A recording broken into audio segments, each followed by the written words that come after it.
Hi అండి, నమస్తే. నేను మీ Rama. Welcome back to our channel YVL creations. ఈరోజు రెసిపీ వచ్చేసి హెల్దీ అండ్ టేస్టీ దోశ ఎలా వేసుకోవాలో చూపిస్తున్నానండి.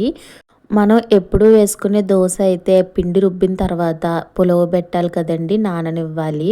అలా నాననివ్వకుండా రుబ్బిన వెంటనే వేసేసుకోవచ్చండి ఈ దోశ.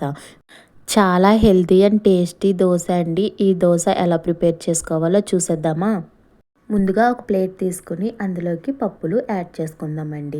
నేను పప్పులన్నీ 1/4 కప్ అయితే తీసుకున్నాను.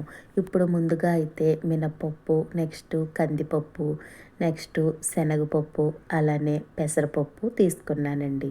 ఇక్కడ అన్నీ నేను తొక్క తీసినవి అయితే తీసుకున్నాను. మీరు పొట్టుతో ఉన్నాయి తీసుకున్న మంచిదే. అలానే ఒక అరకప్పు బియ్యాన్ని అయితే యాడ్ చేసుకున్నానండి. పప్పులకి డబ్బులు అయితే తీసుకోవాలి. ఈ బియ్యం అయితే నేను రేషన్ బియ్యాన్ని అయితే యాడ్ చేసుకున్నాను. ఇప్పుడు ఇందులోకి 1 స్పూన్ మెంతులను కూడా వేసుకొని ఇవన్నీ బాగా కలిసేలాగా కలుపుకోవాలి. మీకు రేషన్ బియ్యం అందుబాటులో లేదు అంటే నార్మల్గా ఇంట్లో వండుకునే బియ్యం అన్నా యాడ్ చేసుకోవచ్చు. ఇప్పుడు ఈ పప్పులన్నీ ఒక గిన్నెలోకి అయితే వేసేసుకున్నాను ఫ్రెండ్స్. ఇప్పుడు ఈ పప్పులన్నీ బాగా కలిసేలా కలిపేసుకొని 2-3 సార్లు బాగా వాష్ చేసుకొని ఇలా కొన్ని వాటర్ వేసుకొని అయితే నానబెట్టుకోవాలి. ఈ పప్పుని 6-8 గంటలు నానబెట్టుకుంటే బాగా నానుతాయండి. నేను మార్నింగ్ నానబెడితే ఈవినింగ్ చూపిస్తున్నాను. పప్పు చూసారు కదా ఎంత బాగా నానిందో. ఇలా నానిన దాన్ని మరొకసారి బాగా కడిగేసుకొని మిక్సీ జార్లోకి అయితే తీసేసుకున్నాను. ఇప్పుడు ఇందులోకి పప్పుకు సరిపడా సాల్టు, అలానే 1 స్పూను పంచదార కూడా వేసుకొని కొన్ని వాటర్ వేసుకొని పిండి మెత్తగా వచ్చేంత వరకు మిక్సీ పట్టుకున్నానండి. చూడండి ఫ్రెండ్స్, పిండి అన్నది ఇంత మెత్తగా పట్టుకోవాలి. పిండి ఎంత బాగా పట్టుకుంటే అంత బాగా వస్తాయి మనకి దోశలు. ఇప్పుడు ఈ పిండిని అయితే ఒక గిన్నెలోకి అయితే తీసేసుకుంటున్నాను. అలాగే మనకి దోశ పిండికి కావలసినట్టు వాటర్ని అడ్జస్ట్ చేసుకుంటూ వేసుకుంటూ పిండి మొత్తం బాగా ప్రిపేర్ చేసుకోవాలి. ఇందులోకి ఈనో, సోడా ఇలాంటి ఏమీ అవసరం లేదండి.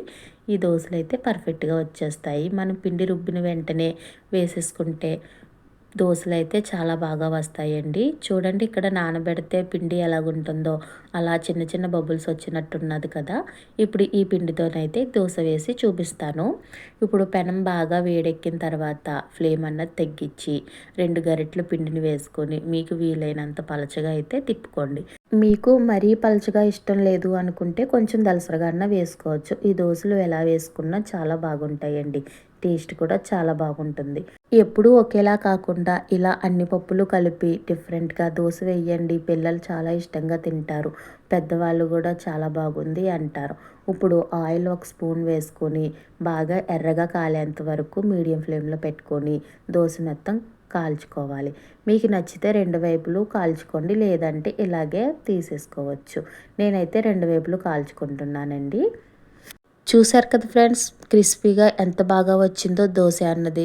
మనం పప్పు నానబెట్టి రుబ్బుకొని దాన్ని పులగబెట్టి వేసుకుంటే దోశ చాలా టైం పట్టేస్తుంది కదండి. కానీ ఈ దోశలు అప్పటికప్పుడు రుబ్బుకొని వేసుకున్నా చాలా బాగా వస్తాయండి. మన వీడియోస్ని ఫస్ట్ టైం చూసిన వాళ్ళు ఎవరైనా ఉంటే మన ఛానల్ని సబ్స్క్రైబ్ చేసుకొని వీడియోకి ఒక లైక్ కొట్టండి. అలానే చాలామంది మన వీడియోస్ చూస్తున్నారు కానీ లైక్ చేయట్లేదండి. ప్లీజ్ లైక్ చేయండి. చూసారు కదా ఫ్రెండ్స్, అదేవిధంగా మిగిలిన దోశలు కూడా వేసుకొని మంచి కలర్ వచ్చేంత వరకు కాల్చుకోవాలి.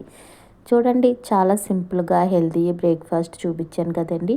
ఈ దోశ రెసిపీ మీకు ఎలాగ అనిపించిందో నాతో షేర్ చేసుకోవడం మర్చిపోకండి. అలానే మీరు ట్రై చేయండి, హెల్త్కి చాలా మంచిది.